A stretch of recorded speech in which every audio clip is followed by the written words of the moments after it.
فاتحہ۔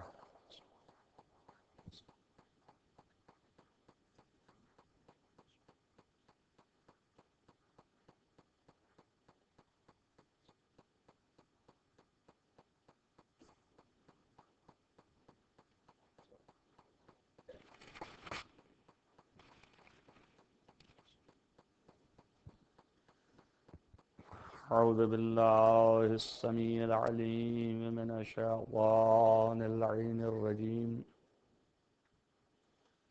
بسم الله الرحمن الرحيم وبه نستعين وهو المعين. الحمد لله رب العالمين والعاقبة للمتقين والجنة للموحدين والنار للملحدين والمنكرين.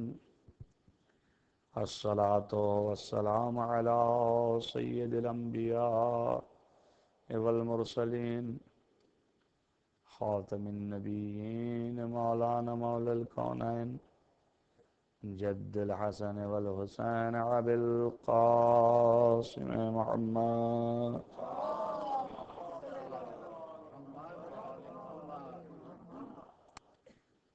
ولا سيما على ابن عمه ووزيره ووصيه وخليفته مطلوب كل طالب غالب كل غالب مولانا علي بن أبي طالب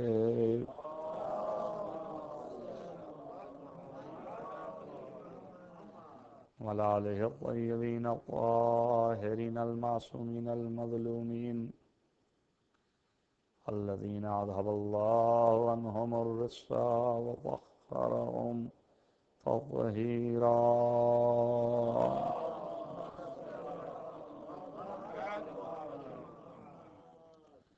ولعنة الله على أعدائهم أجمعين من يومنا هذا إلى قيام يوم الدين. أما بعد فقد قال الله سبحانه وتعالى في كتابه الحكيم: بسم الله الرحمن الرحيم. ومن يبتغ غير الإسلام دينا فلن يقبل منه وهو في الآخرة من الخاسرين.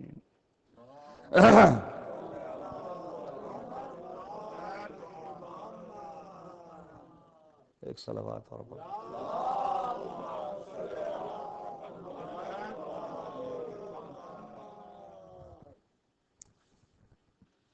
ارشاد رب العزت ہے کہ جو بھی شخص دین اسلام کے علاوہ کسی اور دین کا طلبگار ہوگا اور کسی مذہب کو اپنا دین قرار دے گا، اللہ تعالیٰ اس کے دین کو قبول نہیں کرے گا، اور نہ ہی خالص قبول نہیں کرے گا بلکہ اس کا نتیجہ لازمی جو ہے وہ یہ ہے کہ آخرت میں وہ گھاٹا اٹھانے والوں میں سے ہوگا. ظاہر ہے کہ آخرت میں گھاٹا اٹھانے کے معنی اللہ کے نزدیک سوائے جہنم جانے کے اور کوئی تصور نہیں. لہذا اس آیت کے ذیل میں ساری وہ چیزیں کہ جو اللہ کی جانب سے ہیں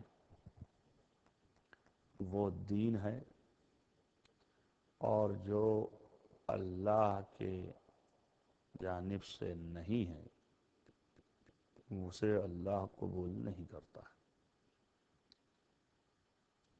اور اس بات کا اعلان بھی کر رہا ہے کہ اپنے افکار، اپنی فکریں اور اپنے سے بنائے ہوئے دستور اور اصول کو تم مذہب مت سمجھو، اس کو دین نہ جانو.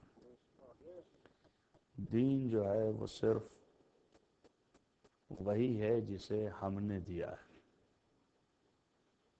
اور اس ذیل میں نے کل آپ کے سامنے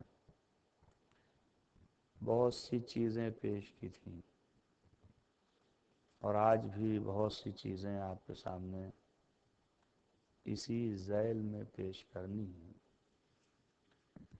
کہ در حقیقت خداوند متعال جس طریقے سے اعلان کرتا ہے اور لوگوں کو واضح کر رہا ہے اور روشن کر رہا ہے کتاب میں اپنی، کیونکہ قرآن ایک پائیدار قیامت تک کے لیے کتاب بنایا ہے اس نے، تو ایسے الفاظ اور ایسے معانی اس کے اندر سمویا ہے کہ کسی ایک دور کے لیے مخصوص نہ ہو،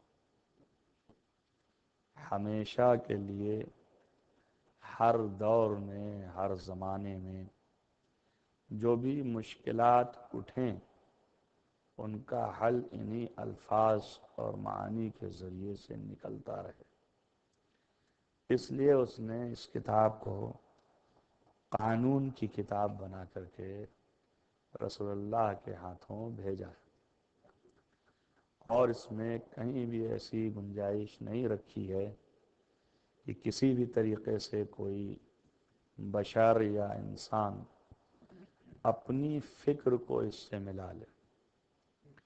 دنیا چاہے جتنی ترقی کر جائے اور چاہے جتنی ہی مہارت پیدا کر لے فنون میں یا خاص کر کے زبان میں، مگر جو بھی وہ بولے گا یا جو بھی وہ اپنے تجربے سے قانون یا جو بھی بنائے گا اور چاہے کہ قرآن میں شامل کرے تو شامل نہیں کر سکتا ہے۔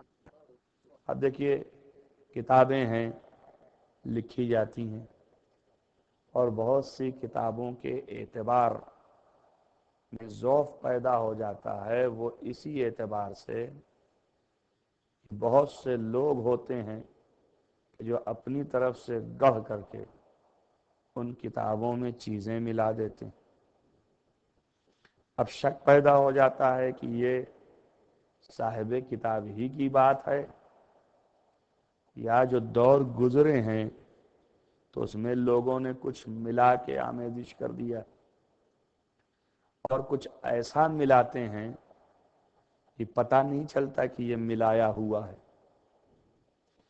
لیکن صرف قرآن ایک ایسی کتاب ہے کہ جتنا ہی آپ ترقی کر چکے ہوں، چاہے فصاحت میں، چاہے بلاغت میں، چاہے الفاظ کی بندش میں، چاہے معانی کی گہرائی میں، ان سب کو سمیٹ کر کے آپ اگر کسی بھی آیت کے ساتھ رکھیں گے تو خود بخود بول دے گی یہ آیت الہی ہے اور یہ جو ہے وہ گڑھا اور بنایا ہوا ہے، یہ اعجاز قرآن ہے۔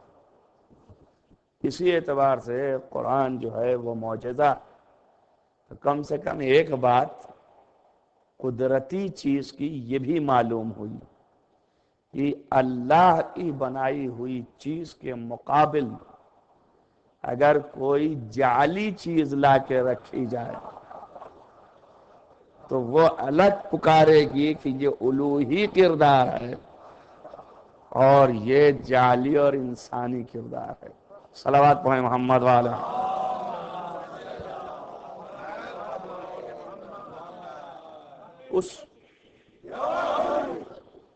یہ اصول ہے، یہ قاعدہ ہے، اللہ کے نظام اور سسٹم میں ایسا ہے، اور اگر ایسا نہ کرتا تو پھر حق اور باطل پتہ نہ چلتا۔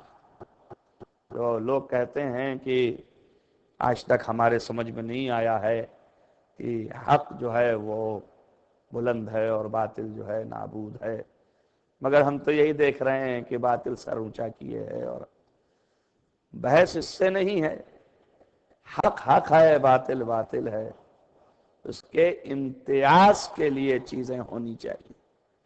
تو اللہ نے امتیاز قائم کیا ہے حق و باطل کا، اور وہ امتیاز اس طرح سے ہے کہ جہاں جہاں حق ہے اللہ کی جانب سے ہے تو حق، اور اللہ کی جانب سے نہیں ہے تو باطل ہے۔ لہذا آپ دیکھیں اس کا لازمہ یہ ہے کہ جہاں انسانی افکار، انسانی چیزیں، جعلی چیزیں سامنے آتی ہیں، وہیں سے فساد شروع ہوتا ہے، وہیں سے اختلاف شروع ہوتا ہے۔ آپ دیکھیں ہم نے قرآن کو اللہ کا کلام مانا، سب نے مانا کہ اللہ کا دیا ہوا ہے، اتفاق۔ ہم نے کعبے کو قبلہ مانا، سب نے مانا کہ یہ اللہ کا بنایا ہوا ہے، اتفاق، کوئی اختلاف نہیں۔ ہم نے رسول مانا کہ اللہ کی طرف بھیجا ہوا ہے، سب نے جب اقرار کر لیا کہ اللہ کی طرف سے ہے تو اتفاق ہے، کوئی اختلاف نہیں۔ تمام رسول اللہ کی طرف سے بھیجے گئے ہیں، اس پر سب کا اعتقاد ہو گیا، کوئی اختلاف نہیں۔ تمام ملائکہ اللہ کے بنائے ہوئے ہیں، کسی ایک مسلمان کو اختلاف نہیں۔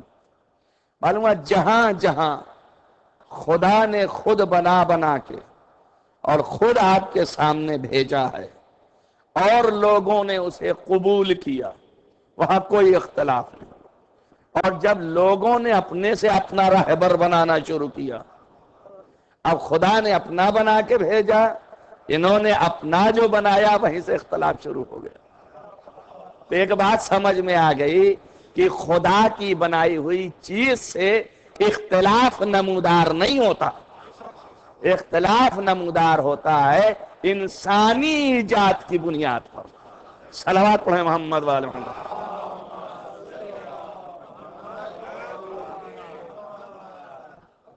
انسانی ایجاد کی بنیاد پر اختلاف پیدا ہوتا ہے، اور اسی اختلاف کو رفع کرنے کے لیے اللہ نے اپنا رہنما رکھا کہ اگر اس کے ساتھ تم منسلک ہو جاؤ گے تو اختلاف نہیں ہوگا، فساد نہیں ہوگا۔ انسان بشر اس کی فطرت میں یہ ہے، وہ اللہ ضرورت نہیں تھی اول دن خلقت سے پہلے رہنما کی، پہلے چیز تو ہو جائے پھر گائیڈنس کی ضرورت ہے، لیکن اس نے پہلے سے ہی رہنما کو رکھا ہے۔ یہ اس بات کی غمازی کر رہا ہے کہ فطرت بشر میں موجود ہے فساد اور اختلاف، اسی لیے پہلے سے رکھا ہے تاکہ رہنمائی کرے۔ چاہے جتنی ترقی کر جائے، چاہے جتنا بلند ہو جائے، مگر اس کی فطرت میں ہے اگر اختلاف کرے گا وہ فساد کرے گا۔ کرۂ ارض ہے تو کرۂ ارض میں کرے گا، اگر اس کے ہاتھ اور بلند ہیں، دوسرے کرے میں جانا ہے تو وہاں پہ بھی اگر اس کے ہاتھ اتنے قوی ہو جائیں تو وہاں بھی امن و چین نہ لینے دیں، کیونکہ بشریت کے تقاضے یہ ہیں، اس کی فطرت ایسی ہے۔ لہذا تبھی ملک نے اعتراض کیا تھا کہ ایسے کو تو رہنما بنانے والا ہے کہ جو فساد پر اتارو ہے۔ تو اللہ نے جواب میں کہا ہے کہ ہم جو جانتے ہیں وہ تم نہیں جانتے ہو۔ یہ معنی یہی ہے کہ ہم تم کو بتانا چاہتے ہیں کہ ان میں جو اپنے سے ہیں وہ سارے فساد کے باعث ہوں گے، اور جو ہماری طرف سے ہیں وہ سارے اصلاح کے باعث ہوں گے۔ فساد کو ختم کریں گے، اصلاح پیدا کرنے والے، اور اس کی بنیادیں ہماری ہاتھ میں ہیں، ہم اسے جانتے ہیں، ہمیں یہ پتہ ہے۔ صلوات پڑھتے ہیں محمد والے۔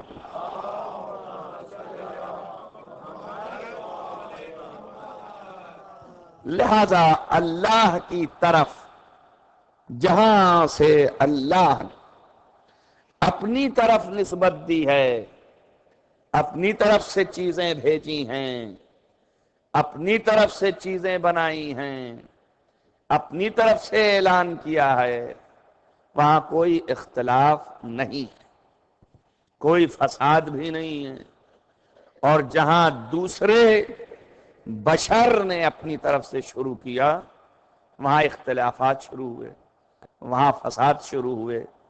کسی کو رفع کرنے کے لیے اللہ نے ہر دو جانب سے، فکری اعتبار سے بھی اور عملی اعتبار سے بھی، دونوں انتظام کیا کہ نہ فکر ان کی ادھر سے ادھر ہو اور نہ عمل ذرہ برابر ادھر سے ادھر ہو۔ دونوں انتظام کیا کہ فکر بھی مستقیم رہے اور عمل بھی صحیح رہے۔ اسی لیے پیغمبر سے کہا کہ تم تعریف کرو کہ جب تم چلے جاؤ گے تو کون ہے جو فکر بھی سدھارے اور عمل بھی صحیح کرے۔ اسی لیے پیغمبر سے کہا، تب پیغمبر نے اعلان کیا، انی تارکم فیکم الثقلین کتاب اللہ عطرتی وعطرتی واہل بیتی۔ اللہ کی کتاب فکر کو سدھارنے کے لیے ہے اور اہل بیت عمل کو سنوارنے کے لیے، تاکہ آپ کی فکر بھی مستقیم رہے اور عمل بھی درست رہے۔ جہاں سے فکر میں گڑبڑی پیدا ہو، قرآن کی طرف رجوع کرو، اور جہاں سے عمل میں تمہیں دکھائی دے کہ اب صحیح نہیں ہو رہا ہے، وہاں اس قرآن کی تفسیر عملی طور پر اہل بیت کرتے ہوئے نظر آتے، وہاں رجوع کرو، وہاں دیکھو کہ کس طرح سے عمل کیا، کس طرح سے کام انجام دیا۔ ایک صلوات اور پڑھیں محمد والے۔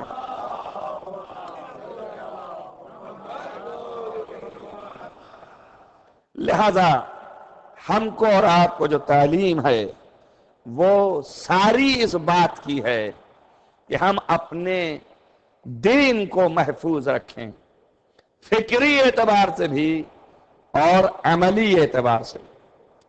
اب آپ یہ یاد رکھیں کہ جو بھی انسان اگر دعوے دار رہنمائی ہے اور وہ فکری اعتبار سے بگڑ رہا ہے اور وہ عملی اعتبار سے بگڑ رہا ہے، تو پھر رہنمائی کے قابل نہیں ہوا نا، کہ اس لیے کہ امت کو گمراہ کرنے پر آ رہا ہے، یا فکر کے اعتبار سے کہیں لیے چلا جا رہا ہے، یا عمل کے اعتبار سے کہیں لیے چلا جا رہا ہے۔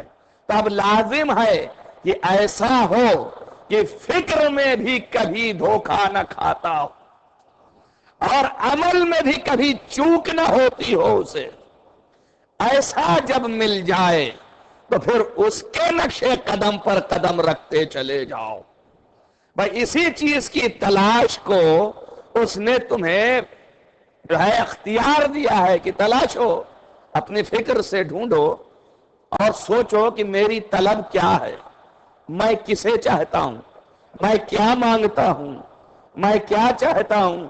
اختیار تمہارے ہاتھ میں ہے، تم سوچو، اور سوچنے کے بعد نظر بھی تمہیں دی ہم نے، دونوں کو ملاؤ کہ فکر کے اعتبار سے بھی سیدھا ہے، کہیں بھی اس کے ہاں کوئی ایسی جھول نہیں ہے کہ انحراف پایا جائے، اور عمل کے اعتبار سے بھی کوئی چوک نظر نہیں آتی، تو پھر اسی کے نقش قدم پر چلنے لگو۔ اب جب یہ اختیار دیا تو ساتھ ساتھ گائیڈنس بھی دیا، یہ نہیں کہ خالص اختیار دے دیا، بتا بھی رہا ہے، رہنمائی بھی کروا رہا ہے، دکھا بھی رہا ہے، پھر اب آپ کو عقل بھی دی ہے، نظر بھی دی ہے، اب کتنے طریقے سے ہدایت کرے۔ ہدایت کے معنی کیا ہے؟ دکھانا ہی تو ہے نا، تو دکھا رہا ہے، کروا بھی رہا ہے، سمجھوا بھی رہا ہے، پہنچوا بھی رہا ہے۔ تب بتانا یہی چاہتا ہے کہ اگر اتنے کے بعد تم نے ذرہ برابر ہماری راہ کو اختیار نہیں کیا ہے تو اب اس میں تم مقصر ہو، ہم مقصر نہیں ہیں۔ اس میں تم حصے دار ہو، ہم حصے دار نہیں۔ ہم نے پوری حجت تمام کر دی، ہم نے چیز کو سامنے رکھ دیا، چیز کو تمہارے سامنے بتا دیا، تمہارے سامنے کھول کے رکھ دیا، روشن کر دیا۔ لہذا آپ اسی اعتبار سے دیکھیے کہ ہر طریقے سے روشن رکھا کہ اگر ہم نے نبی بھیجا ہے تو نبی کو اپنی طرف نسبت دی تاکہ یہ آپ کے سامنے آئے کہ نبی اللہ ہے، یعنی اللہ کا بنایا ہوا ہے، اپنے سے نہیں بنا ہے۔ کہ قرآن میں نہ معلوم کتنے انبیاء کا تذکرہ ہے، پر ایک نبی کو آپ یہ کہہ سکتے ہیں کہ یہ اللہ کی طرف سے نہیں ہے، اور اسے یہ کہہ سکتے ہیں کہ یہ نبی اللہ نہیں ہے۔ ایک نبی کو اگر آپ کہہ دیں تو آپ ذاتی طور پر مسلمان نہیں ہیں، جانتے نہیں ہیں آپ 1,24,000 میں سے ہر نبی کو، کچھ کو جانتے ہیں کچھ کو نہیں جانتے ہیں، تھوڑے سے جانتے ہیں، لیکن سربستہ 1,24,000 میں سے کسی ایک کو کہہ دیں کہ یہ اللہ کی جانب سے نہیں ہے تو پورا عالم اسلام آپ کو کیا کہے گا کہ اب یہ مسلمان نہیں رہ گئے۔ اسی طرح کسی ایک آیت کا انکار کر دیں آپ تو ساری دنیا کہے گی، سارے مسلمان کہیں گے کہ اب آپ مسلمان نہیں ہیں۔ کس بنیاد پر، کس وجہ سے؟ اب آپ سوچو، لمحہ فکریہ ہے یہ، کس وجہ سے ایسا کر رہے ہیں آپ؟ کس بنیاد پر آپ کہہ رہے ہیں؟ اسی بنیاد پر نا کہ اللہ کی طرف نسبت ہو گئی اس کی، اور چونکہ اللہ نے بھیجا ہے اس کی طرف نسبت ہے، لہذا جیسے ہی انکار آپ نے کیا تو اس کی شخصیت پر کوئی اثر نہیں پڑنے والا۔ اصل نے عظمت الہی کا انکار کیا آپ نے، اور عظمت الہی کا انکار کرنے والا مومن نہیں ہے، مسلمان نہیں ہے۔ آپ سمجھ رہے ہیں میری بات کو؟ تو آپ سوچیں اور غور کریں کہ جتنی چیزیں خدا کی طرف نسبت پا جائیں اور اس کے بعد ان کا انکار کیا جائے تو اسلام کے دائرے سے بھی نکل جاتا ہے، ایمان کے دائرے سے بھی نکل جاتا ہے۔ جتنی چیزیں نسبت پا گئیں، چاہے وہ قرآن کی آیت ہو، چاہے وہ نبی ہو، جہاں اللہ کی جانب سے ہے، تو اگر کسی کو نبی کہیں کہ میری جانب سے نہیں ہے، یہ اللہ کی جانب سے ہے، اور پھر دنیا انکار کرے اسے، تو آپ کیا کریڈٹ دیں گے اس کا؟ صلوات محمد وعلی محمد۔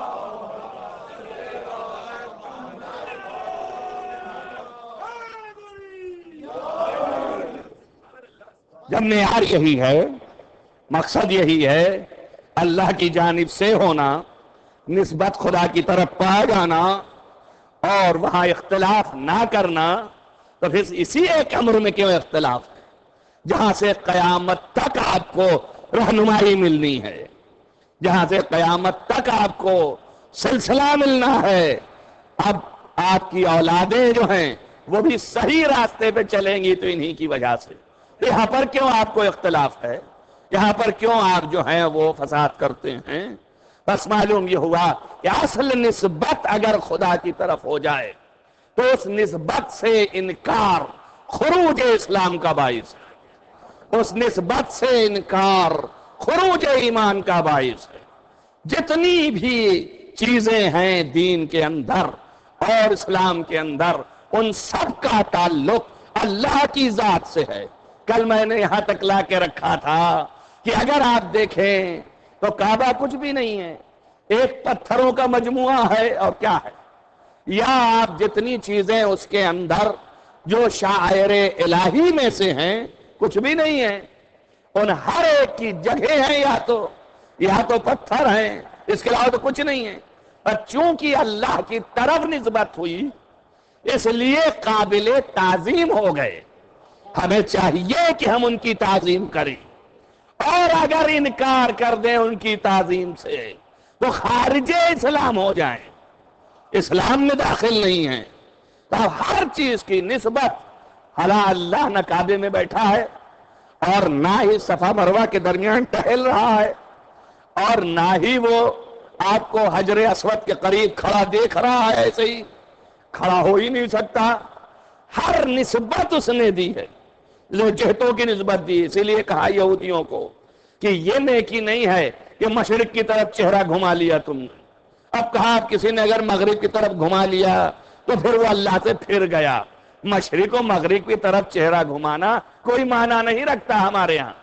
ہمارے ہاں یہ ہے کہ توجہ اللہ کی طرف ہو، اور اس بنیاد کو رکھتے ہوئے اگر کسی شخص کو مکے کے اندر داخل ہو کعبے میں اور توجہ اللہ نہ ہو، توجہ کریں آپ، وہاں داخل ہو توجہ اللہ نہ ہو کہ یہ اللہ کی چیز ہے، یہ مقام الہی ہے، یہ حرم الہی ہے، ان سب کا تصور بالکل نہ رکھتا ہو تو وہ اللہ کے نزدیک مسلمان نہیں ہے۔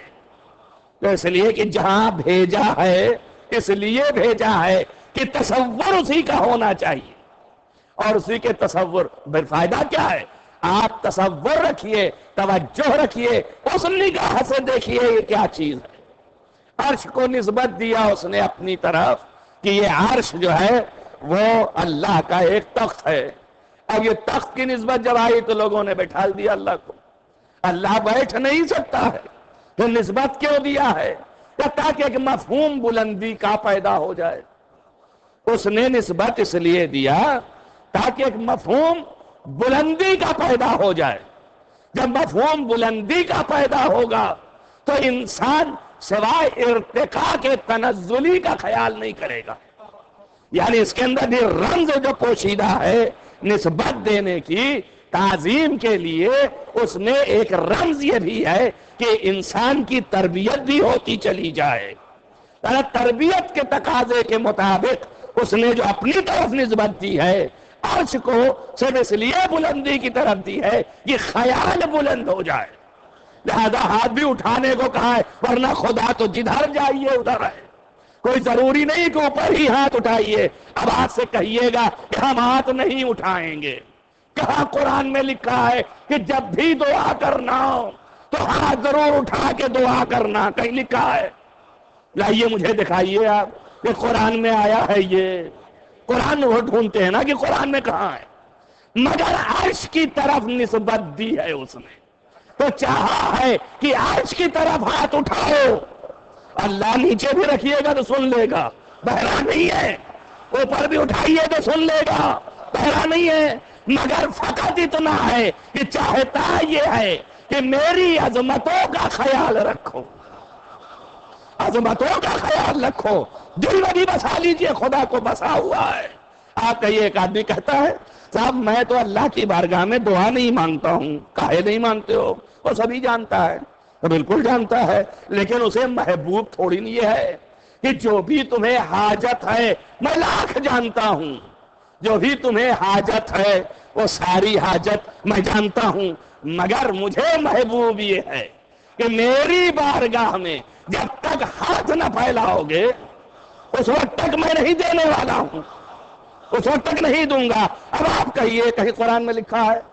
اس نے تو صاف کہا ہے کہ تم سب فقیر ہو اور میں غنی ہوں۔ اب اس غنا اور فقر کا معنی یہ ہے کہ فقیر مانگتا ہے اور غنی دیتا ہے۔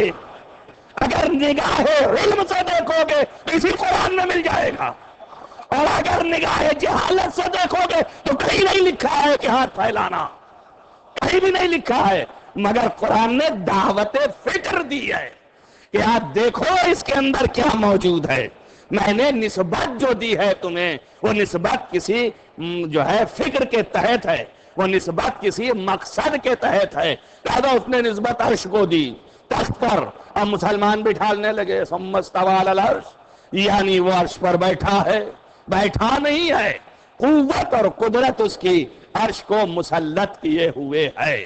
اور جب قوت و قدرت عرش کو چھائی ہوئی ہے تو جدھر تم نے ہاتھ پھیلایا اسی قوت و اقتدار کے ساتھ تم نے جس چیز کے لیے پھیلایا وہی تمہاری مرادوں کو ہاتھوں میں بھر دیا۔ صرف بتانے کے لیے کہ ہمارا طریقہ یہ ہے کہ جدھر ہم تمہیں پکارتے ہیں اس طرف جاؤ، ہمارا طریقہ یہ ہے کہ جدھر ہم چاہتے ہیں ادھر آؤ، جدھر تم چاہتے ہو ادھر مجھے مت بلاؤ۔ توجہ کریں آپ، اللہ کے پابند بنو۔ وہ اور ہے کہ جب اللہ کو چاہیں گے اپنے مرضی کے مطابق تو ویسے کردار جب تمہارے ہو جائیں گے تو یہ جرات کرنا، ابھی اس کردار تک تم نہیں پہنچے ہو۔ صلوات محمد وآل محمد۔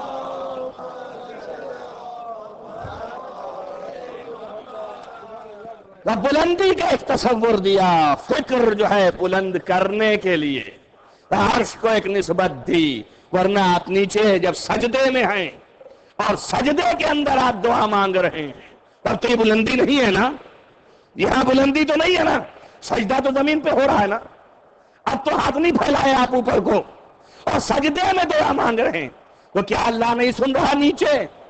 تب آپ کہیے قانون کدھر گیا؟ وہ قانون کہاں چلا گیا کہ بلندی تک لے جانا چاہتا تھا؟ ٹوٹ گیا قانون؟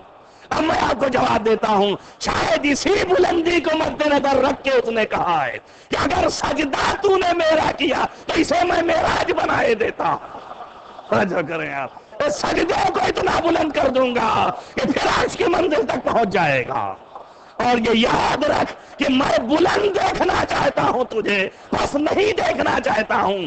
پست جو دیکھنا چاہے وہ پستی علامت تنزلی ہے، میں چاہتا ہوں ترقی پر رہا توں۔ صلوات پڑھیں محمد وآل محمد۔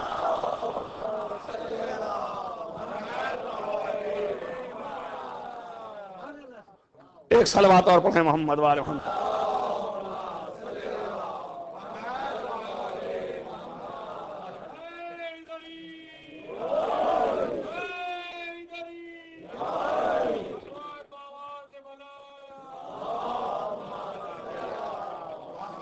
جتنے مقدسات، جتنی چیزیں قرآن میں ہیں اور جتنے مقدسات اسلام کے اندر ہیں، ان کی نسبتوں سے ان کی عظمتیں واضح ہیں۔ عرش کو نسبت مل گئی اس لیے اس کو عظمت مل گئی، کعبے کو نسبت مل گئی اس لیے اسے عظمت مل گئی۔ اب میرے نہیں سمجھ میں آتا کعبہ کو کیوں نسبت دیا، یہ زمین پہ ہے، اور عرش کو کیوں نسبت دیا؟ اب وہ تو بلند ہے اور آج تک طے نہیں ہو سکا کتنے آسمان پر ہے۔ آسمان بھی پرانے زمانے کے خیالات اور تھے، پرانے سائنسداں کہتے تھے ٹھوس ہے، لہذا مشکل ہوتی تھی اس کے اوپر جانا، کیسے چیریں گے اور کیسے نکلیں گے۔ اب یہ ہو گیا کہ حد نگاہ کا نام ہے، تو حد نگاہ کہیں ٹھہرتی ہی نہیں ہے کہ معین کر لیں۔ اب وہ خدا جانتا ہے کہ کتنے پہ ہے، مگر عرش بلند ہے، تو بلندی پر عرش کو نسبت دیا کیوں نہیں معلوم، اور عرض پر بیت کو نسبت دیا اپنی طرف کیوں نہیں معلوم۔ ایک صلوات پڑھیں محمد وآل محمد۔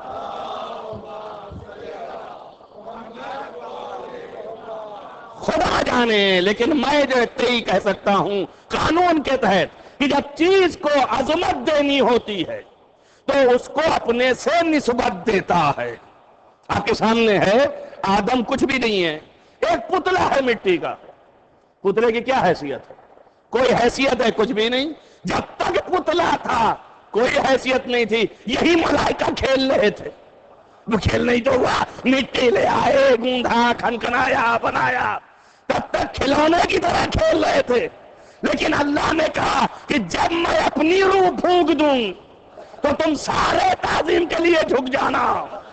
جو کریں آپ، تو معلوم ہوا جہاں اس کی طرف نسبت آئی کہ اس کی کوئی حیثیت نہیں ہے، مگر جیسے ہی نسبت لگی ویسے ہی تعظیم کے لیے تیار ہو جاؤ، قابل تعظیم ہے۔ اب بس معلوم یہ ہوا کہ اگر تم نے چیز کی نسبت پر تعظیم نہیں کیا تو جو کریں آپ، سب نے کیا ایک نے نہیں کیا، تو جو کریں آپ اگر نہیں کیا تو پھر کیا بننے والے ہو؟ شیطان بنا کہ نہیں بنا؟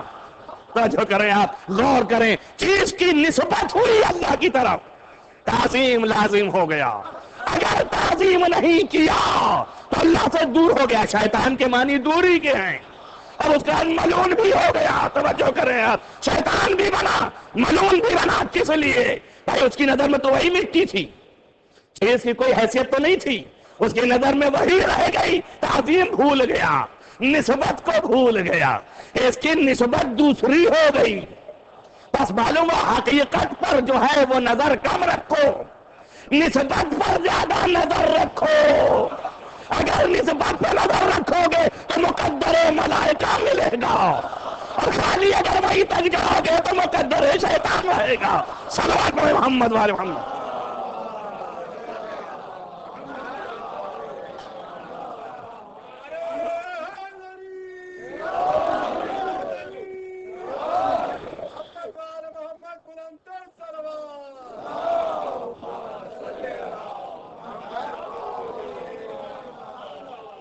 اور قابل تعظیم قرار دیا نسبت کی وجہ سے.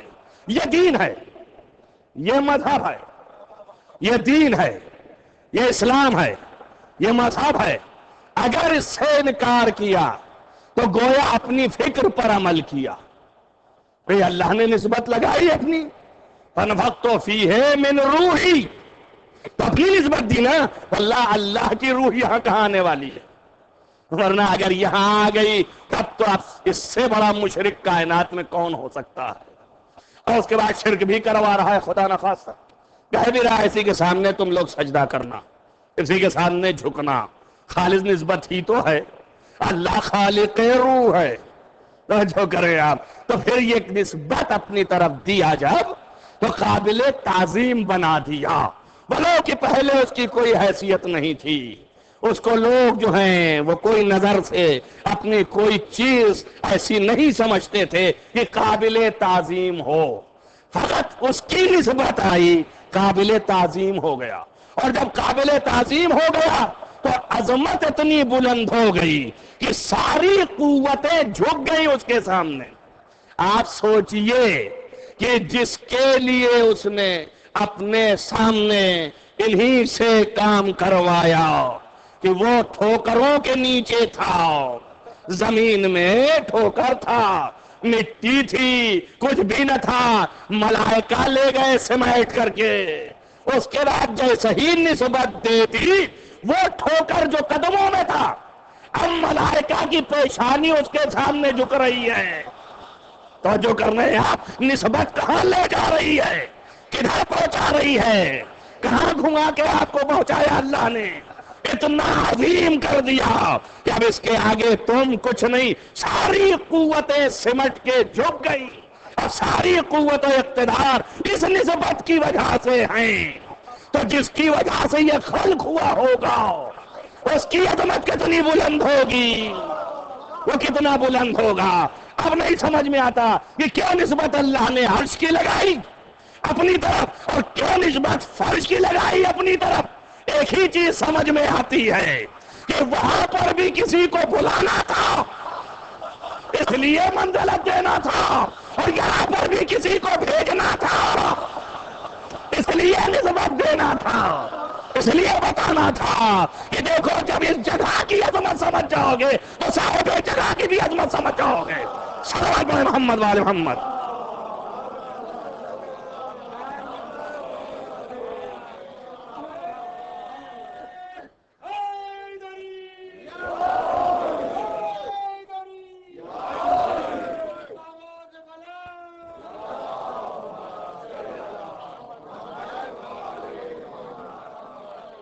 ایک جملہ کہتا ہوں آپ کے سامنے، مجھے کچھ پڑھنا نہیں ہے، فقط ایک جملے کے تحت دیکھیے آپ عرش تک لے گیا.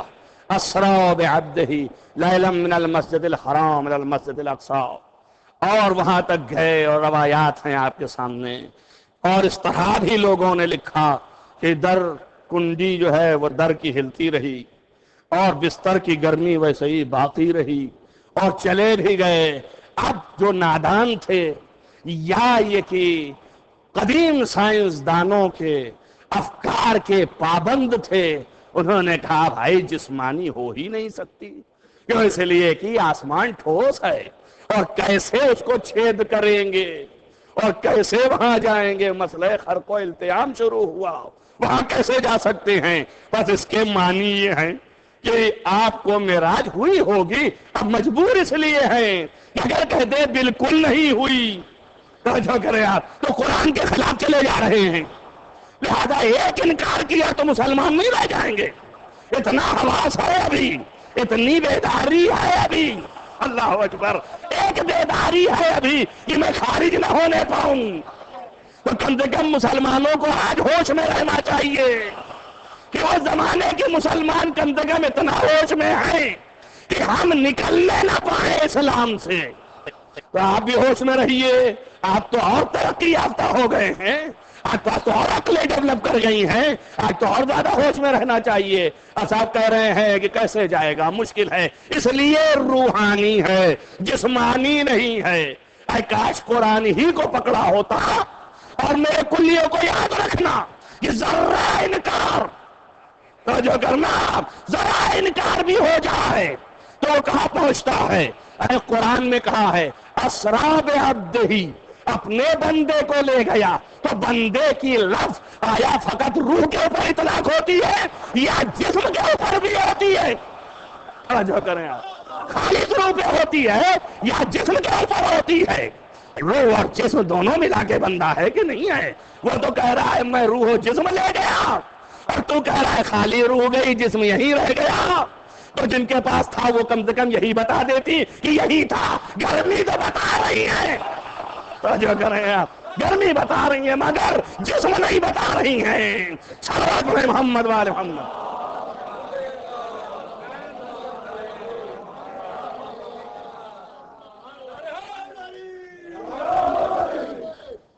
اب وہ بحثیں کر رہے ہیں جناب کیسے جا سکتے ہیں، اور آپ کو معلوم ہے کہ افکار اور کلیے بنتے رہتے ہیں اور بگڑتے رہتے ہیں۔ جب تحقیق ہوئی تو پھر اس کے بعد ختم ہو گیا۔ آج کہہ دیا نہ حد نگاہ کا نام ہے، اب نہ ٹھوس ہے نہ سیال ہے، کچھ بھی نہیں ہے، اور دیکھ بھی نہیں پا رہے کہاں تک ہے۔ آج تک اول تک نہ جا سکے، اول تک نہ جا سکے، کم سے کم اپنے راہبر چہار روم پر جو تھے ان سے ہی ملاقات کر کے آئے ہوتے۔ ایک پر بھی نہ جا سکے، چہار تو چھوڑیے۔ اب کوئی بحث نہیں ہے، اب نظریے بدل گئے، افکار بدل گئے نا۔ اب یہ لوگ یہ نہیں سمجھتے ہیں کہ جو ہم نہیں سمجھ پا رہے ہیں، جو ہماری عقلوں میں نہیں آ رہا ہے، اسی کا نام معجزہ ہوا کرتا ہے۔ تو اس لیے کہ عقلیں جو ہیں حیران ہیں، عقلیں نہیں کر پا رہی۔ بھائی سامنے کی بات ہے، اپنے سے تو گئے نہیں تھے، اگر اپنے سے جاتے تو آپ ایسے کرتے کہ کیسے جا سکتے ہیں؟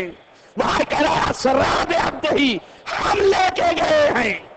تو جو قادر اس طرح بنا سکتا ہے، وہی قادر جب کسی کو لے جائے گا تو جس طرح چاہے کر سکتا ہے۔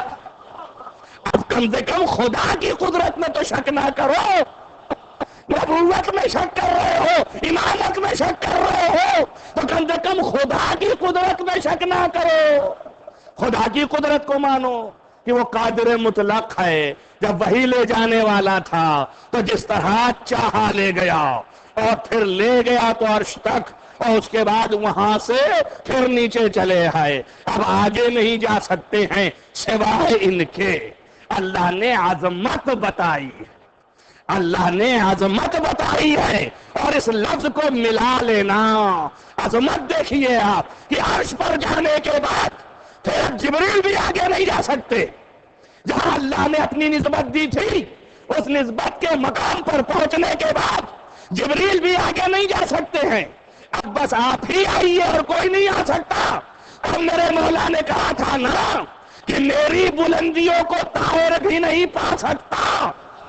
اچھا کریں آپ، لا یرقع لیت طیر، یعنی طائر فکر بھی وہاں نہیں پہنچ سکتا جہاں میری بلندی ہے۔ صلوات محمد وآل محمد۔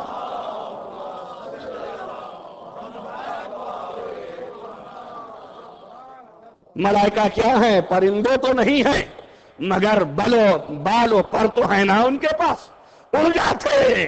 اور مولا نے اشارہ کر دیا کہ ساری قدرتوں کا مالک بھی ہماری بلندیوں کو چھو نہیں سکتا ہے۔ آپ سوچے کہ جہاں اتنی بلندی ہو کہ افکار ملک بھی آگے بڑھ جائے تو جل جائے، اس بلندی کو کیا کوئی بشر پا سکتا؟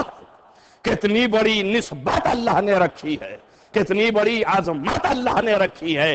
اس عظمت پر نثار ہو جاؤ۔ یہ ہے بلندی نسبت کی۔ جیسے ہی ہم نے نسبت دیا اس میں ہم نے بلند کیا، اور ہر نسبت کی بلندی الگ الگ ہے۔ تو آپ سوچیں کہ اللہ نے جتنی نسبتیں دی ہیں ان کی بلندی الگ الگ رکھی۔ عرش کو کہیں لے جا کے رکھا ہے، اور اس کے بعد دریائے نور کہیں اور رکھا ہے، اور اس کے بعد وہ جگہ کہ جو انسان کے فکر کے باہر ہے، اور روایت ہے کہ اس جگہ پر کہ جہاں پر لوگ سوچ نہیں سکتے ہیں، وہاں ایک محل ہے اور وہ محل ہواؤں میں ہے، اور اس ہوا کے محل میں ایک بیوی کو رکھا جائے گا اور ایک بیوی کا نور چمکتا ہے تو پورا عرش جگمگا اٹھتا ہے۔ آپ سوچیں، کیا کوئی تصور کر سکتا ہے؟ عالم اسلام نے اس بات کو تسلیم کیا ہے، کوئی یہ نہیں کہ کسی ایک فرقے نے یا ایک مذہب نے یا ایک فکر نے یا ایک بشر نے۔ بس میں کہنا اتنا ہی چاہ رہا تھا کہ جتنا دین اللہ کی طرف سے ہے اور اللہ کی نسبت لگ جائے وہ دین خدا ہے، اور جہاں سے بشریت کی فکریں لگ جائیں جو کریں آپ، یہیں سے بٹنا شروع ہو جائے گا، یہیں سے اختلاف شروع ہو جائے گا۔ خدا کہتا ہے ہماری نسبتوں کی قدر کر، اسی لیے آواز دیتا ہے میں یعظم شاعر اللہ۔ توجہ کرنا میری بات پر۔ اب سوال یہ ہے کہ نسبت کہاں کہاں خدا کی ہے؟ کہ جتنی چیزوں سے میرا شعور پیدا ہوتا چلا جائے وہ سب میری نسبت ہے۔ جہاں جہاں تم دیکھو اور میں یاد آؤں وہیں سمجھنا کہ یہ میری نسبت ہے، میری وجہ جو ہے یہ ہے، میرے پہچان کا ذریعہ جو ہے وہ یہ ہے، میری نسبت ہے۔ اب اس کی تعظیم تم پر واجب ہے۔ توجہ کریں آپ، اب اگر ذریعہ کو پہچاننے کا کوئی نسبت آ جائے توجہ کر رہے ہیں آپ، تو پھر تم یہ سمجھنا کہ یہ بھی قابل تعظیم ہے، اس لیے کہ اس کے ذریعے سے تم اس تک پہنچو گے، اس کے ذریعے سے اس تک پہنچو گے۔ ایک صلوات پڑھ دیں محمد وآل محمد۔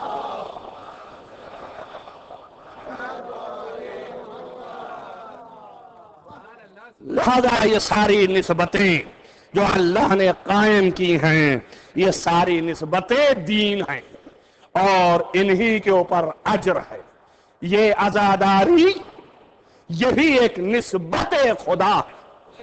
کل میں نے آپ کے سامنے پڑھا تھا اور آپ کے سامنے نص پیش کیا تھا کہ معصوم کہتا ہے کہ خود یہ خون خدا ہے، تو جو خون خدا ہے یعنی اللہ کے خون خدا، اللہ کے خون کا تعظیم نسبت ہی رہنا، یہ تو تعظیم آپ پر فرض ہے، اس کے خون کا پاس و لحاظ آپ کو رکھنا، ایسا نہ ہو جائے کہ خون حسین کی حرمت پامال ہونے لگے، لہذا آپ کو پاس و لحاظ رکھنا ہے۔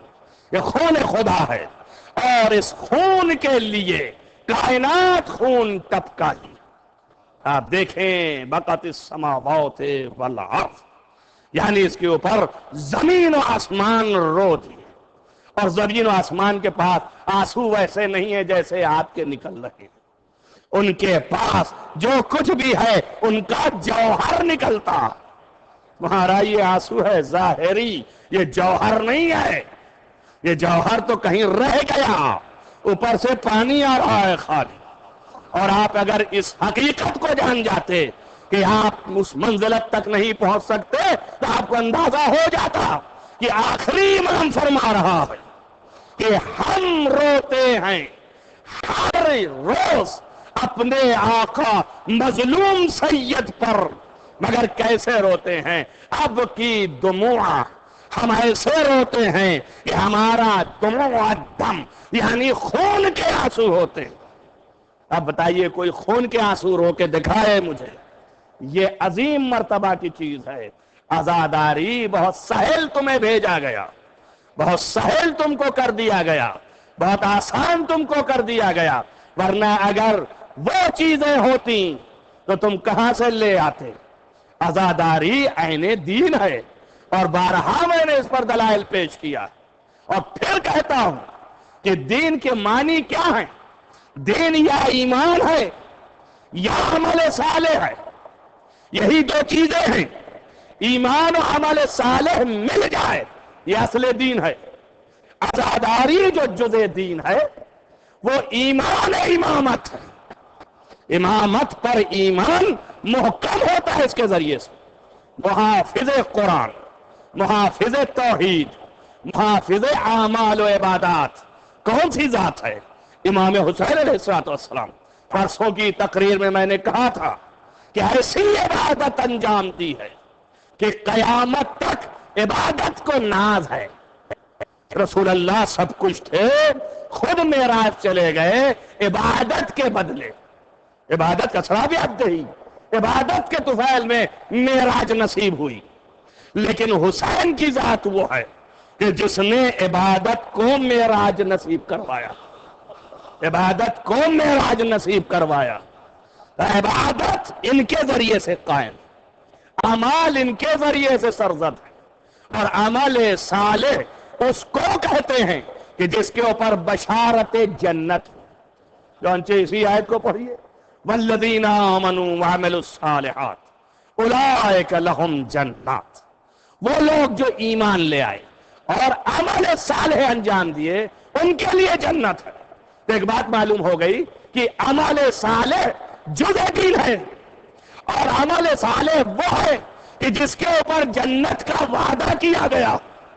توجہ کریں آپ، اب عزاداری میں ایک قطرہ آنسو بہانا جس کے اوپر ہر معصوم نے وعدہ کیا ہے کہ ہم تمہیں جنت لے کے جائیں گے، جنت کا وعدہ اس بات کی دلیل ہے کہ یہ جزء دین ہے۔ عزاداری، یہ تعزیہ، اسی لیے علماء اور مراجع، خود علماء نے بیان کیا ہے کہ ہمارے پاس کچھ بھی نہیں ہے سوائے محرم و سفر کے۔ کیا معنی ہے سوائے محرم سفر کے کچھ نہیں ہے؟ کیا مطلب ہے؟ یعنی یہ عزاداری ہے جو ہم کو تعلیم دے رہی ہے، جو ہمیں علم دے رہا ہے۔ آیت اللہ العظمی آغائے جوادی عملی حفظہ اللہ نے گزشتہ جو تقریر کی تھی، یونوں کو ایک خط لکھا تھا، اس میں بیان فرمایا کہ مقام ذات حضرت امام حسین علیہ السلام اتنا بلند ہے کہ کائنات کے اگر آپ اقتصادی لحاظ سے دیکھیں تو کوئی دنیا میں اتنا بڑا محور اقتصاد کا نہیں ہے جو حسین کا ہے محور کائنات میں، اور اگر آپ مانوی لحاظ سے دیکھیں تو اتنا بڑا رشتہ دنیا میں زمین سے عرش تک کوئی نہیں ہے جو خدا سے ملا دے سوائے حسین۔ تو دنیا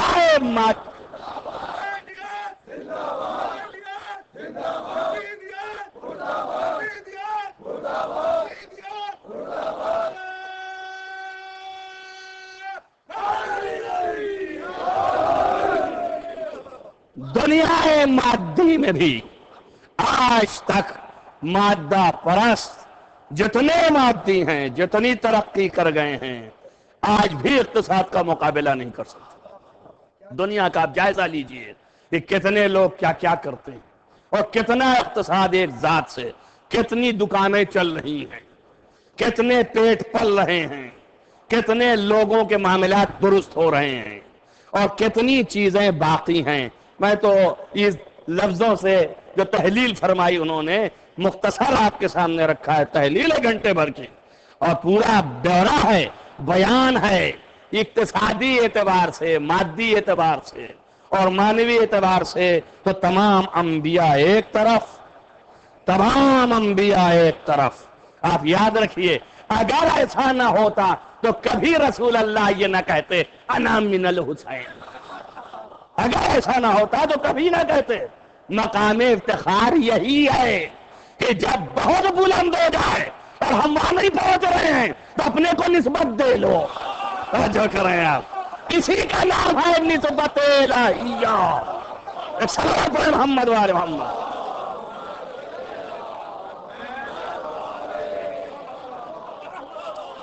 ظاہر مادہ جو ہے وہ یہ ہے کہ حسین مجھ سے ہے، لیکن باطن معنوی یہ ہے کہ میں حسین سے ہوں۔ میری عظمت اب اگر کوئی سمجھتا ہے تو اس کو پہلے حسین تک آنا پڑے گا۔ توجہ کریں آپ، میں حسین سے ہوں۔ اب بتا دی اپنی عظمت پہچانوانے کے لیے ہم نے ایک جگہ مجلس میں یہیں آپ ہی کے ہاں پڑھا ہے، اور کئی دفعہ شاید پڑھا ہو تو بعید نہیں، کہ دیکھیں آپ جہاں جہاں فضائل آل محمد بیان کیا رسول اللہ نے، در حقیقت کبھی بھی رسول اللہ نے ایسا نہیں کیا کہ خالص ان کی فضیلت بیان کیا، جب بیان کیا اپنے سے نسبت لگا دی، محض اتنی نسبت بتانے کے لیے کہ دیکھو یہ عظمتیں جو میں بیان کر رہا ہوں، یہ عظمت تنہا ان کی نہیں ہے، میں بھی ساتھ ہوں، میں بھی لگا ہوں، لیکن سارے لسان یہ ہیں کہ یا مصدر بنتے ہیں رسول اللہ یا ساتھ رہتے ہیں رسول اللہ، لیکن جب حسین کی عظمت بیان کر رہے ہیں تو مصدر حسین کو جانتے ہیں۔ جو کریں آپ، یعنی جائے صدور حسین ہے، اس کے معنی یہ ہے کہ یہ عظمت اتنی بلند ہے، تاریخ اسلام میں کبھی نبی کے لیے خون خدا نہیں کہا گیا، مگر خون خدا معصوم کہہ رہا ہے اس حسین ابن علی کو۔ تب اس کی کتنی بڑی نسبت بلندی کی ہے، لہذا چاہ رہا ہے رسول بھی اپنے کو کہ نسبت دے دے اور بتا دے۔ اب سوچیں آپ، جب یہ کہہ دیا کہ حسین سے میں ہوں، تو اب جتنے حسین پر ظلم ڈھائے جا رہے وہ تنہا حسین پہ نہیں ہیں بلکہ محمد پر، اور اسی لیے فرمایا ماؤزی تو کوئی بھی اتنی اذیت نہیں دیا، ماؤز یا نبی قطو، کوئی نبی جو ہے اتنی اذیت نہیں دیا گیا مگر یہ کہ جتنی اذیت مجھے دیا گیا۔ اب آپ کو اذیت کیا ہوئی ہے؟ اب ظاہر ہے اس سے بڑی اذیت کیا ہوگی کہ جن بچیوں کو آغوش میں لے کر پیار کرتے تھے اور کہتے تھے یہ میری ماں کے مشابہ ہے، یہ میری خالہ کے مشابہ ہے، یہ میری روح ہے، یہ میری جان ہے، اور پیار کرے، جب وہ شہزادیاں بھرے دربار میں اس طرح سے لے جائی جائیں کہ جن کے سر پر مقنع و چادر نہ۔ اللہ اکبر۔ عزیزان گرامی، چونکہ وقت تمام ہو گیا، ورنہ بھی باتیں اور ہیں جو کل بھی آپ کے سامنے عرض کروں گا کہ عظمت اسلام کیا ہے اور عظمت دین کیا ہے۔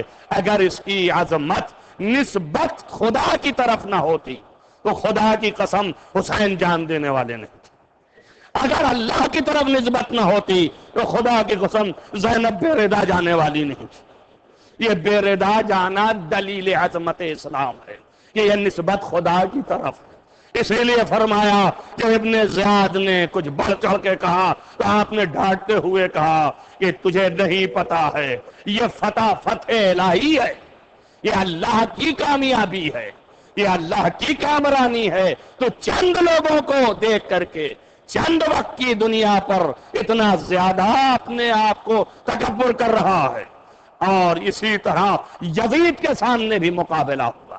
عزیزو، کل میں نے یہاں لا کے رکھا تھا کہ یہ قافلہ جا رہا ہے اور اس طرح سے جا رہا ہے، کوفے سے جب تک کوفے تک لے جایا گیا، کوفے کی دوری کربلا سے جتنی بھی ہے وہ آپ کی نظروں کے سامنے ہے، لیکن پھر بھی آرام رہا ہوگا۔ مگر کہا یہ جاتا ہے شام کی دوری زیادہ ہے، اس کو طے کرنے کے لیے تیز روانی سے لے جایا جا رہا تھا۔ کل میں نے آپ کو بیان کیا کہ جتنے بچے تھے جو اونٹ پر سے گر جاتے تھے تو وہ شہید ہو جاتے تھے، ظالمین چھوڑ کے آگے بڑھ جاتے تھے، سید الساجدین تڑپتے رہتے تھے مگر کوئی سنتا نہیں تھا۔ عزیزو، یہ قافلہ اس طرح سے تیز روانی سے لے جایا جا رہا تھا کہ اس پر بچوں کو رسیوں سے باندھا بھی جاتا تھا تاکہ گرے نہیں۔ اسی میں حضرت سکینہ کو باندھا گیا اور اونٹ کو بھگایا گیا تھا۔ میں کیسے توجیہ کروں آپ کے سامنے؟ اونٹ کے کوہان ہوتا ہے، جب اس پر بچی بندھی ہے اور وہ اونٹ چلتا ہے تو سینہ چھلنی ہو رہا اور خون رواں ہے، زخم ہو گیا ہے۔ بچی کہتی ہے بھائی، اے میرے بھیا برداشت نہیں ہوتا، تو ایک جملہ آتا ہے، اے میری پیاری بہن صبر کر لو۔ عزیزو، یہ لفظ ہے فقط، لیکن نادان بچی سوچے صبر کتنا کرے اور کیسے کرے۔ عزیزو، اس کے بعد پیاس بھی اس قدر ہے کہ تمام تر شدت تمازت آفتاب کی انہی راستوں سے لے جایا جاتا ہے کہ جہاں پر دھوپ شدت کی ہو اور وہیں سے ان کو نکالا جائے۔ یہاں تک کہ روایات مسلسل ہیں کہ جانوروں کی زبانیں نکل آتی تھی پیاس کی وجہ سے، تو جگہ پر روکا جاتا تھا، پانی تلاشا جاتا تھا اور پانی پھر جانوروں کو دیا جاتا تھا۔ لیکن عزیزو تصور کرو، خود تو پیتے تھے، جانوروں کو دیتے تھے، اہل حرم کو پانی دکھا کے پیتے تھے۔ اور نہیں دیتے تھے. اگر کوئی مانگ بھی لیتا تھا تو کبھی تعزیانے ہوتے تھے, کبھی تماچے ہوتے تھے. انہی روایات میں روایت ہے کہ جب قلعہ حمص میں پہنچا تھا قافلہ اور وہاں قلعے کی دیوار کا سایہ تھا, اس میں قافلے کو ٹھہرا دیا اس طرف, اور جہاں دھوپ تھی وہاں پہ اہل حرم کو زمین پر بٹھا دیا. جلتی ہوئی زمین پر اہل حرم بیٹھے ہیں. یہ ساری مصیبتیں کیوں برداشت کر رہے ہیں؟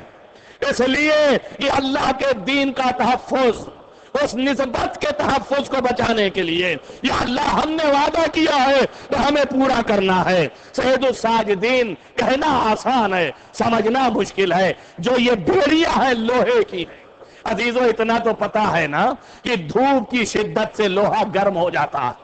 اتنا تو جانتے ہو نا کہ جب چل رہا ہے مظلوم تو یہ بیڑیاں چل رہی ہیں, کپ رہی ہیں, یہ ہاتھ میں لگے ہوئے اور یہ گلے میں توق جو چل رہا ہے, تپ رہا ہے شدت کی دھوپ سے, وہ ایک زمین پر جلتی ہوئی بیٹھا ہے. کبھی اکڑو بیٹھنا چاہتا ہو تو ظالم آ کر کے تازیانے مار دیتا ہے. میں نے بہت غور کیا کہ ارے بیٹھنے میں کیا جاتا ہے, کیونکہ جب اکڑو بیٹھیں گے تو پیر پر خالی وہ شدت تمازت کی آئے گی. اس لیے کہا زمین پر ایسے بیٹھیں تاکہ لوہا اور شدید جلنے لگے. اللہ اکبر, اذیتوں کی انتہا ہے. علماء نے توجیحات کی ہیں. عزیزان گرامی, قلعہ حمص میں بیٹھا ہوا یہ قافلہ دور سے دیکھ رہی ہے بی بی, پانی پلایا جا رہا ہے, انسانوں کو دیا گیا اور جانوروں کو دیا جانے لگا. کتنی مشہور روایت ہے, ہزارہ دفعہ پڑھی جاتی ہے, اور جب پڑھی جائے گی خدا کی قسم جس انسان کے دل اور کلیجہ ہے وہ چونک اٹھے گا, اس کے دل سے آنسو نکل پڑیں گے. اس لیے کہ اتنی پیاس کہ لکھتے یہ ہیں یہ گھوڑوں کی زبانیں نکل آئی تھی, اور اس کے بعد مشک کا دہانہ کھولے جانوروں کو پلا رہے ہیں. بی بی دیکھتی رہی. ایک مرتبہ فرمایا بوپی جان کیا مجھے بھی پانی ملے گا؟ زینب نے ایک مرتبہ خیرت نے انکار کیا. عزیزو حقیقت امر یہ ہے, کبھی بھی تاریخ میں نہ دکھائیں گے آپ کہ حسین کے بچوں نے کھانا مانگا, دانا مانگا ہو, صرف پانی مانگا ہے. اور پانی جو ہے فطرت کے مطابق ہے مانگنا, ہر انسان مانگ سکتا ہے. علاوہ اس کے یہ پانی اللہ کا دیا ہوا پانی. اللہ اکبر, جو مانگ رہے ہیں اور مانگ رہے ہیں کیا پھوپھی جان میں لے سکتا ہوں؟ فرمایا بیٹا اگر صبر کرو تو بہتر ہے. تھوڑی دیر کے بعد پھر بولی پھوپھی جان کیا میں مانگوں شمر سے؟ آپ نے منہ دیکھا کہ میری نادان بچی, میرے بھائی نے وصیت تو کی تھی, جا دیکھ لے مانگ کر کے, دیکھ لے مانگ کر کے, ظالم دے گا نہیں. عزیزوں نزدیک گئی بی بی, اے شمر تھوڑا پانی دے گا, اے شمر تھوڑا پانی دے گا. آگے بڑھتا جا رہا ہے, آواز پر توجہ نہیں دیتا ہے. بی بی پیچھے پیچھے ہے. جب انسانوں کو پلا کے جانوروں کو پلانے لگا, اب سوچی کہ شاید ملے. جانوروں کو جب پلا چکا تو شہزادی آگے بڑھی کہ شمر اب تھوڑا دے دے. تو شمر نے منہ دیکھا اور ایک مرتبہ دہانہ کھولا. بی بی کا کلیجہ بڑھا کہ اب پانی مل جائے گا. عزیز و دہانہ کھول کے زمین پر پانی گرا دیا. جب زمین پر پانی گر گیا تو بچی اتنی پیاسی تھی کہ زمین کی تراوٹ دیکھی, اپنا گلا رکھ دیا.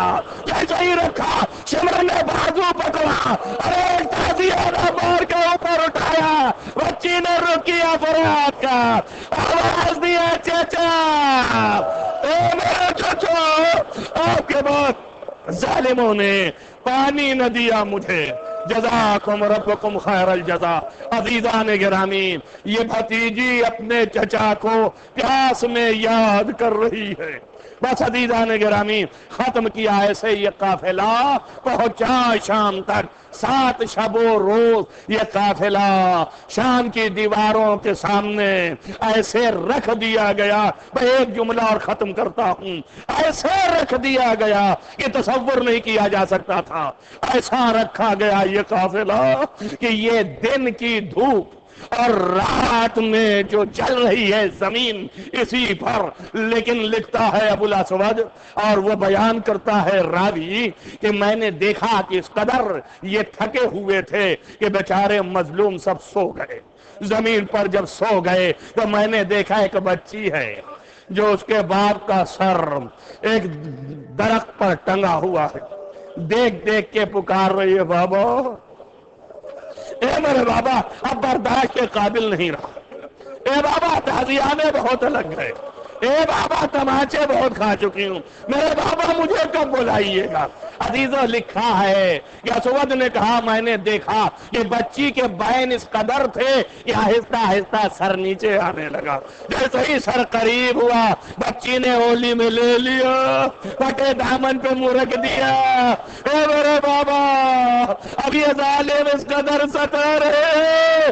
اسود کہتا ہے میں نے سنا کہ سر سے آواز آئی، اے میری پیاری ان قریب اپنے باپ سے مل جاؤ گی۔ عزیزو ایک وقت ایسا آیا کہ اسود جب گزرا تو رونے کی آواز آئی، پوچھا کیوں رو رہے ہیں؟ کہ وہ بچی دنیا سے چلی گئی جو اپنے باپ کو یاد کرتی۔ سيعلم الذين ظلموا أن ينقلبوا اللهم إني أسألك بحق فاطمة وأبيها وبالها وبنيها وسر المستودع فيه أن تصلي على محمد وآل محمد۔ بار الہ تجھے واسطہ ہے محمد وآل محمد، معبود گناہان کبیرہ و صغیرہ عفو فرما، نیک اعمال کی توفیق عنایت فرما، جہاں جہاں بھی محبان آل محمد کو حفظ و امان میں رکھ، روضہ مقدس کی حفاظت فرما۔